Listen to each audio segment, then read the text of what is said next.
Opa, Scheider, muito boa tarde. Estamos vindo aí para trazer para o senhor o segundo episódio da temporada do podcast O Grito. Então, para a gente fazer esse episódio ser maravilhoso, a gente vem com um time de peso aqui trazendo eu mesmo, Arthur Serafim Costa, Bruna Teixeira e Thiago Pinheiro. Isso, a galerinha do bem. Aí você me pergunta, ok, Arthur, muito bem, sobre o que vocês vão falar? Bem, eu e meu grupo a gente escolheu falar sobre a chegada da corte no Brasil e suas principais consequências. Então, para a gente abordar esse assunto e trazer um diálogo maneiro, a gente vai começar com a Bruna explicando pra gente. Isso. Eu vou começar a falar sobre a chegada da família real e os motivos que trouxeram ela a se mudar para o Brasil. Então, há 200 anos, a família real havia se mudado pela primeira vez junto de sua corte para uma colônia. Uau! Dom João viu a mudança da família como a solução para tirar seu reino do centro de disputa entre a Inglaterra e a França, que buscava a França buscava a hegemonia. O controle sobre Portugal era crucial para esse impasse, porque a França tinha o plano de estrangular a produção industrial por meio do bloqueio continental. E esse plano dependia da cooperação do reino português para impedir o acesso dos navios ingleses. Porém, Portugal desejava neutralidade diante dessa disputa, porque o domínio do continente seria seriamente ameaçado em caso de um conflito assim entre a Inglaterra e a França. E após um tempo desse conflito, Napoleão ameaçou a coroa portuguesa com um ultimato que dizia que Portugal devia se juntar ao bloqueio contra a Inglaterra. O governo português se encontrou numa situação difícil, porém preferiu manter uma boa relação com a França e aderiu a este bloqueio continental. As pinturas da época, que eles já haviam se mudado Brasil, mostravam o Brasil como o novo Portugal do século XVIII. E em 1807, o Tratado de Fontainebleau de Napoleão Espanha dividiu as colônias de Portugal caso a Espanha desse livre passagem às tropas francesas. Dom João também assinou um tratado com Londres, que era secreto, que garantia o apoio militar e logístico para transferência para o Brasil. Era secreto porque Portugal não podia deixar que a França soubesse disso, porque senão desestabilizaria as relações que os países tinham. E essa proteção inglesa foi duramente cobrada, com empréstimos para a instalação da sede e acordos de livre comércio durante toda a estadia de Portugal, da família portuguesa no Brasil. Agora, Thiago vai continuar um pouco desse meu assunto. Então, Thiago. sim, claro. Mesmo a gente, a divisão, a vinda da coroa portuguesa para cá, separação, a relação de Portugal com o Brasil é um tema muito estudado, mas ainda hoje em dia há algumas nuances no caminho, né? E um exemplo disso foi a carta que levou o Brasil a se transformar de colônia para reino, que nunca acabou ficando muito claro sobre os assuntos a respeito da carta. E nesse contexto também houve uma valorização americana no Império. E ainda nessa época o Brasil já tinha se preparado para uma nomeação e para se tornar um reino. Então a galera aqui do Brasil já estava com isso na cabeça, trabalhando nisso. E, né, como já foi dito antes aí pela Bruna, a família real veio para o Brasil. E eles ficaram um tempo no Brasil. E nesse tempo, né, se eles estavam no Brasil, não tinha como eles estar em Portugal. E os portugueses ficaram bravos, esqueci a palavra, mas tipo, revoltados, intrigados, não sei, com a situação da família real portuguesa estar no Brasil, que era uma colônia, enquanto Portugal, que era a metrópole, estava lá, em Portugal à toa. E isso deu alguns problemas. E mais pra frente, em 1821, o Dom João VI se mudou para Lisboa. E justamente porque o Portugal, sendo Portugal, não poderia se tornar só mais uma colônia, já que eles não estavam mais lá. E geralmente o país que a família real tá que manda em tudo, e não, né, o contrário. E por causa da ausência da família real em Portugal, houve uma séria crise em Portugal, por causa de ser um local que é muito importante, ficou um pouco exposto, né, porque a família que era para ser o guardiã desse local foi para outro lugar. E justamente essa crise aconteceu por causa de muita pressão francesa e invasões napoleônicas em Portugal nessa época. E após tudo isso, os portugueses não aceitavam que o Brasil e Portugal ia ter a mesma importância, né? Como eu já falei antes. E isso levou ao não assentamento, ao não assinamento de uma lei, não sei, de uma oportunidade que houve de Brasil e Portugal se tornarem dois países governados por uma mesma monarquia. Seria uma monarquia dual entre esses dois países, entre essas duas metrópoles, eu acho, na época. E é isso. Agora eu passo a fala aí pro meu querido conterrâneo Serafim. Eu agradeço, né, que agora, né, a gente vai dar continuidade a isso tudo, né? Bem, com a Portugal com o Brasil, aconteceu que o filho de Dom Pedro acabou tendo que escolher, né, uma mulher para quem pudesse casar. E era muito comum naquela época as famílias reais se unirem para uma ajudar a outra, né, formar tratados, essas coisas. E escolhida para desposar com Dom Pedro foi a nossa querida Dona Leopoldina. Só que aí a gente vai falar um pouco sobre a Leopoldina, né? Muitas pessoas têm um senso comum, né, muito favorecido também pelas novelas que teve, como A Novo Mundo, que abordou esse tema da realeza no Brasil, de um amor não correspondido por Dom Pedro, sendo uma mulher sempre traída e obscurecida pela Marquesa de Santos, né? Então, sempre se cria um preconceito do que seria essa nossa Dona Leopoldina. Mas essa mulher, meus amigos, foi uma das cartas-chave que fez a independência chegar no Brasil. A Dona Leopoldina era filha da alta nobreza. Ela estudou na corte de Viena, mas ela sempre foi criada para ser uma princesa, né? E quando a criação da alta realeza, ela é muito focada na política e na diplomacia. E naquela época, principalmente, a corte de Viena tinha uma tendência de criação que as pessoas seriam defensores dos ideais monárquicos, né?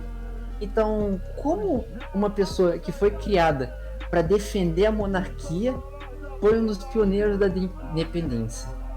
Bem, é aí que a gente vai falar, né? Bem, depois disso, dela ter estudado na corte de Viena, o imperador Francisco escolheu ela para ser o futuro rei, a futura rainha, velho. Calma, pô, já tô dando spoiler, né? Nem pode. Ela foi escolhida para desposar com Dom Pedro, né? E porque Dom Pedro, que era de Portugal, e Dona Leopoldina, que era da Áustria, foram escolhidos um para o outro? Simples. Porque os dois países tinham forte tendência monárquica absolutista, ou seja, o que significa isso? Significa que ambos defendiam a monarquia acima de tudo. Não tinha esse papo de república, não. República para eles era forca, não tem esse papo, não. Aí, então, continuando. Aí a Leopoldina, pelo fato da criação, foi sempre muito ativa, né, politicamente falando. Pô, e ter a chance de um dia, com esses ideais dela, se tornar rainha, pô, com certeza falou mais alto e ela decidiu vir pro Brasil. Que na época, e até hoje em dia, se a gente for parar pra pensar no contexto, é algo difícil. Porque o Brasil, se hoje já é um país emergente, vamos pensar em 200 anos atrás, né? Então, continuando. Quando ela chegou no Brasil, primeiramente foi um baque. O Brasil não estava preparado culturalmente e nem, não posso dizer, estruturalmente para receber uma princesa da Áustria. Na Áustria, no caso, ela era grã-duquesa, né?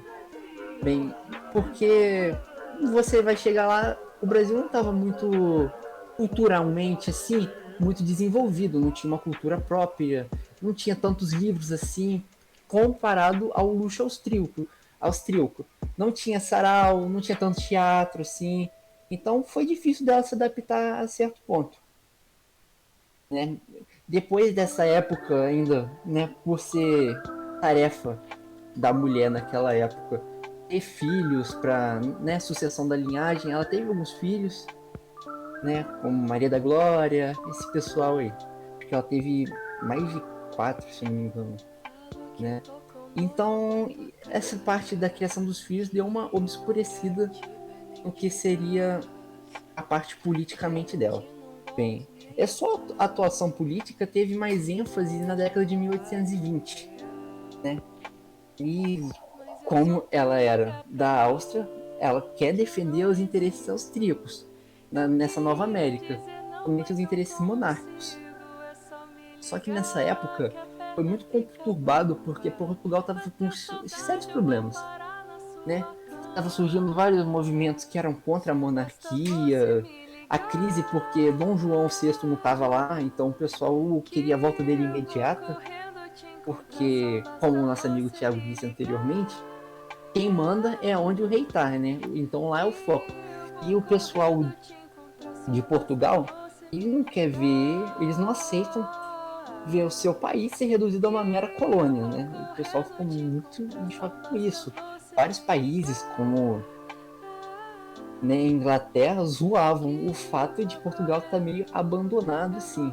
Então acabou chegando numa crise, né? Tanto que em 1821, com todos esses movimentos antimonárquicos, foi criada uma corte, né, que era uma assembleia que era elegida popularmente e queria criar uma constituição liberal. Aí você, né, você vê que já tem principalmente esse movimento liberal antimonárquico tem muito da época de Napoleão, e com o seu grande avanço, seus ideais se espalhavam para todos os cantos, né? E Portugal, como o Thiago disse, é uma peça-chave para isso, né? Então, como consequência, teve o surgimento dessa corte, que era uma assembleia de eleição popular para criar a Constituição.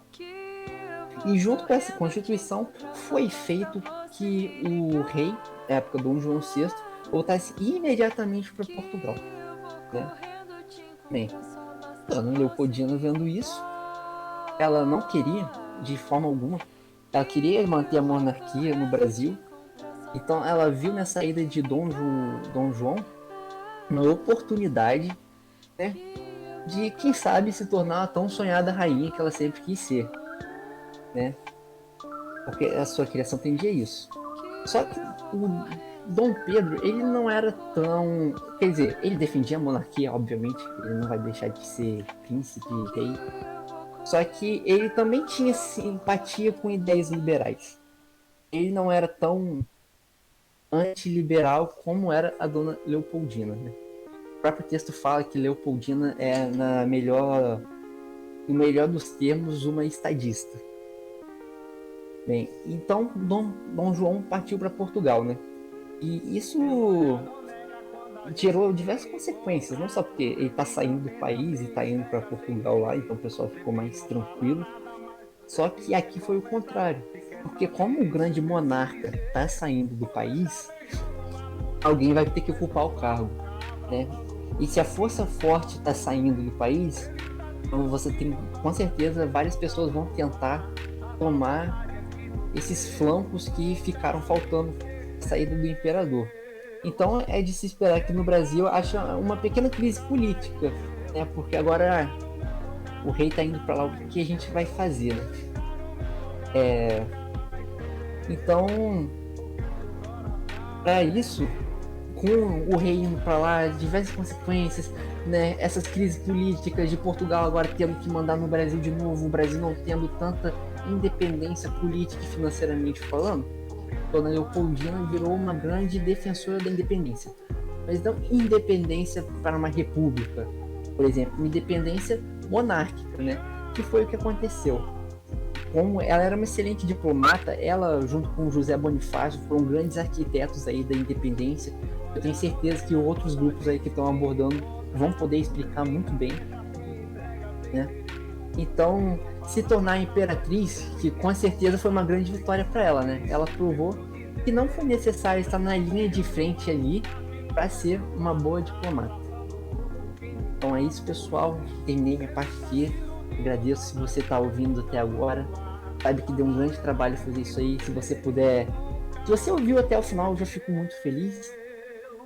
Eu espero que tenha agregado conhecimento para você, mesmo que não seja, né, uma pessoa formada em história falando, mas eu li e tentei trazer o máximo de informação possível. Eu, meu amigo Thiago, a minha amiga Bruna, a gente conseguiu aí trazer a parte da vinda e a consequência da vinda do imperador Dom João VI para o Brasil. Obrigado, galera, e até a próxima.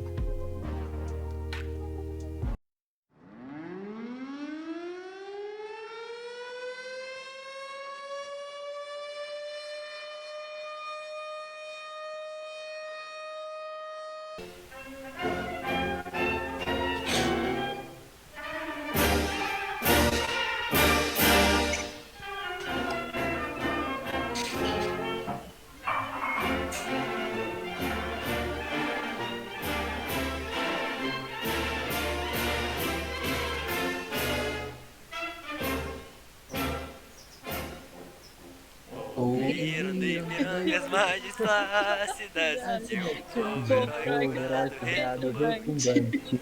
Saudade Verdade, raios fugidos, brilham brilham no céu da pátria nesse nesse instante.